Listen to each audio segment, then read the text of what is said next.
నమస్తే, welcome to our channel. నేను పద్మిని. ప్రస్తుతంతో పాటు ప్రముఖ ఆధ్యాత్మికవేత్త, వాస్తు జ్యోతిష పండితులు కేఎస్ఆర్ గారు మనతో పాటు ఉన్నారు. మాట్లాడతాం.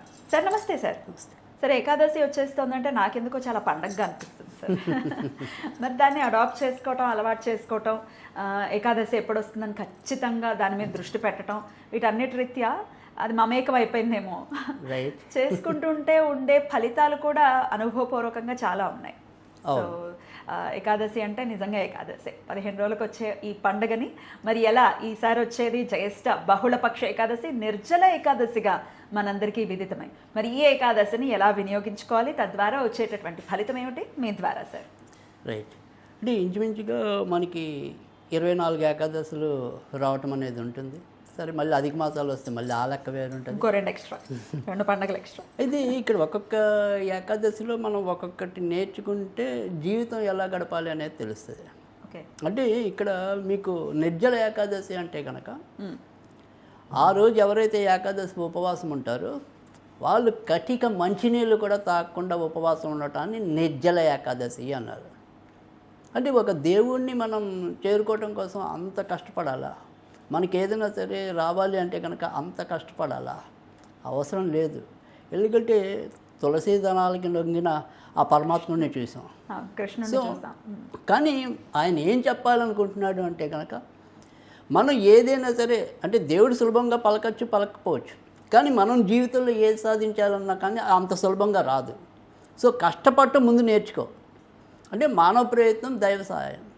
సో నువ్వు కష్టపడకుండా లక్షలు రావాలనో, లేదా నాకు రాత్రి ఉద్యోగం రావాలనో అది ఎప్పుడు కూడా సరైన మార్గం కాదు. అంటే మహిమలున్న దేవుడైనా సరే మనకి ఇవ్వటం అనేది అది న్యాయం కాదంటున్నాను నేను. అంటే నువ్వు ఒకటి పొందాలి అంటే నీ దగ్గర ఒక అర్హత ఉండాలి. కరెక్ట్. అర్హత లేకుండా వచ్చేది అది ఎప్పుడైనా పోతుంది. ఎలా వచ్చిందో అలానే పోతుంది. సో మనం కష్టపడితేనే దాని ఫలితం అనేది ఉంటుంది. ఎంబీబీఎస్ చేస్తేనే నువ్వు డాక్టర్ అవ్వగలవు కదా. దేవుడి మహిమ వల్ల ఏదో శంకర్దాద ఎంబీబీఎస్ లాగా ఏదో అయిపోవచ్చు, ఒక అట్టం చల్లకోటేసుకులే. సో కానీ అది కరెక్ట్ కాదు. సో అందుకని నిర్జల ఏకాదశి అంటే నువ్వు ఒకవేళ నిజంగా పానం చేసినప్పటికీ కూడా దేవుడు క్షమిస్తాడేమో, అది వేరే విషయం. కానీ అసలు నువ్వంటి ప్రయత్నం మొదలెట్టాలిగా. Correct sir. సో లాస్ట్ మినిట్లో ఎక్కడో సరే అనుకోకుండా దానం వేసి తాగేసావు. అది కూడా ఎక్కడ పెట్టాడు చూడండి, కరెక్ట్గా వేసవకాలంలో పెట్టాడు. అవును. సో అంటే ఎలాంటి కఠిన పరీక్షలైనా సరే నువ్వు నిలబడినప్పుడు ఖచ్చితంగా నీకు ఆ యోగ్యత అనేది వస్తుంది. అంటే దేవుని చేరడానికైనా కూడా మనం సాధన చేస్తున్నాం, తపస్సులు చేస్తాం, ఎన్నో చేస్తేనే దేవుడి దగ్గరికి వెళ్తాం. సో నువ్వు ఏ మెట్టు ఎక్కాలన్నా కొన్ని ఒడిదుడుకులు అనేవి ఉంటాయి. సో అది దృష్టిలో ఉంచుకో, అంతవరకే. అంతేగాని నువ్వు నీరు తాగినా తాగకపోయినా నీ మనసంతా కూడా దేవుడి మీద అంకితం అయినప్పుడు ఖచ్చితంగా దేవుడు పలుకుతాడు. సో మన వరకు మనం ఏం చేయొచ్చు. పైగా ఇదే రోజు ఇంకోటి ఏంటంటే భీముడు మనకి సహజసిద్ధంగా అందరికీ తెలిసిందే. ఆయన బాగా తిండి ప్రియుడు, భోజన ప్రియుడు. సో భోజన ప్రియుడు అయితే ఇలా ఎప్పుడు కూడా నేను ఎన్ని ఏకాదశిలో ఒక్క ఏకాదశి కూడా చేయలేకపోయానని భీష్ముడి దగ్గర వాపోతే ఆయన ఈ నిర్జల ఏకాదశిని ఒక్కటైనా నువ్వు పాటించు, ఆ రోజు ఎటువంటి నీరు తీసుకోకుండా చెయ్యి అని చెప్పి. అంటే ఆ భీముడు అంతటి వాడు కూడా తన యొక్క సహసిద్ధమైన లోలత్వాన్ని, వాంఛితాన్ని వదులుకొని ఈ ఉపవాసం ఉన్నాడు. అందుకని దీన్ని భీమ ఏకాదశి, పాండవ ఏకాదశి అని కూడా అంటారు. సో వాడుక భాషలో ఇప్పుడు మనం నిర్జల ఏకాదశి అంటాం. సో దీన్ని ఎందుకుని వాడాలి అనేది అంటే జీవితంలో ఏదైనా సరే అమితమైన శాంతి లభించడానికి దీన్ని మనకి ఉదాహరణగా చెప్పారు.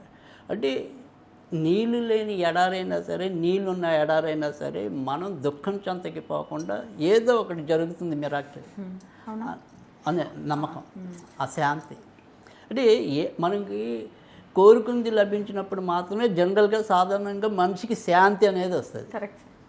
నాకు పిల్లలు లేకపోతే అశాంతి, మీకు డబ్బు లేకపోతే అశాంతి, ఆయనకి ఉద్యోగం లేకపోతే అశాంతి, ఇంకోటి అశాంతి.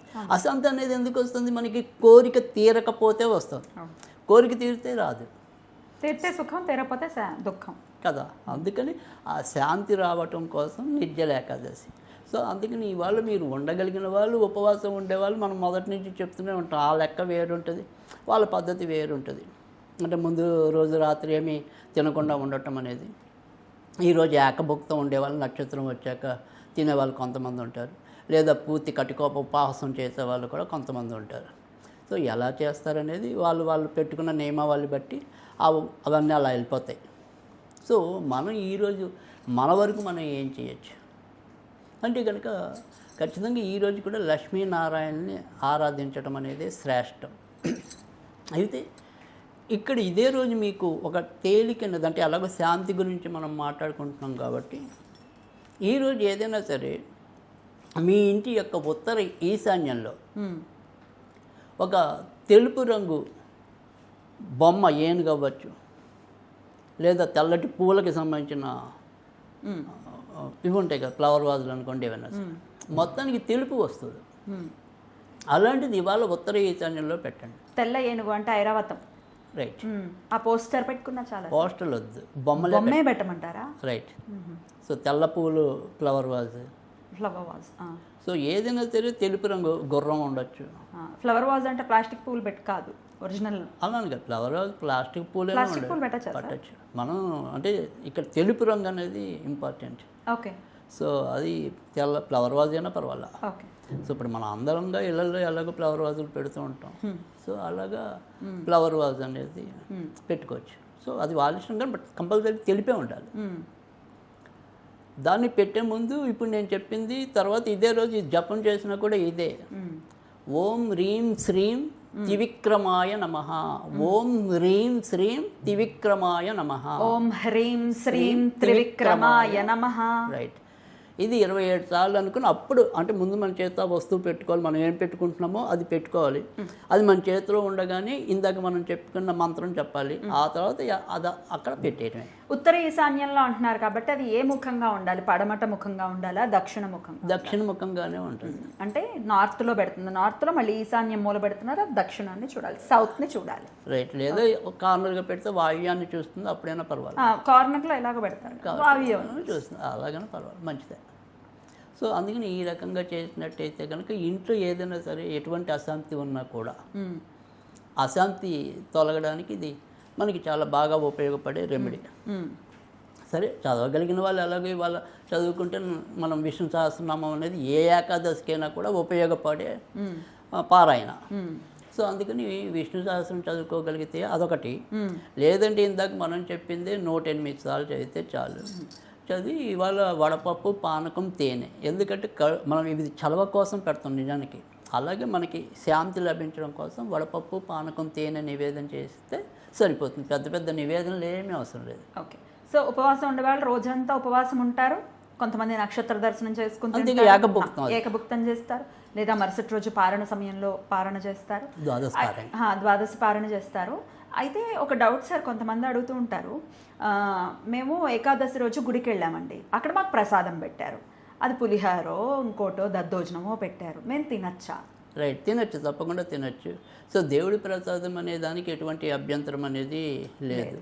సో ఖచ్చితంగా తినచ్చు. తిన్నా కూడా పుణ్యమే తప్ప పాపం అయితే కాదు. ఏకాదశి అదే వ్రతభంగం అనేది కాదు, ఎందుకంటే ఇది మన ఇంట్లో వండింది కాదు, మన ఇంట్లో పొయ్యి మీద పెట్టింది కాదు, ఏది కాదు, భగవత్ ప్రసాదంగా వచ్చింది.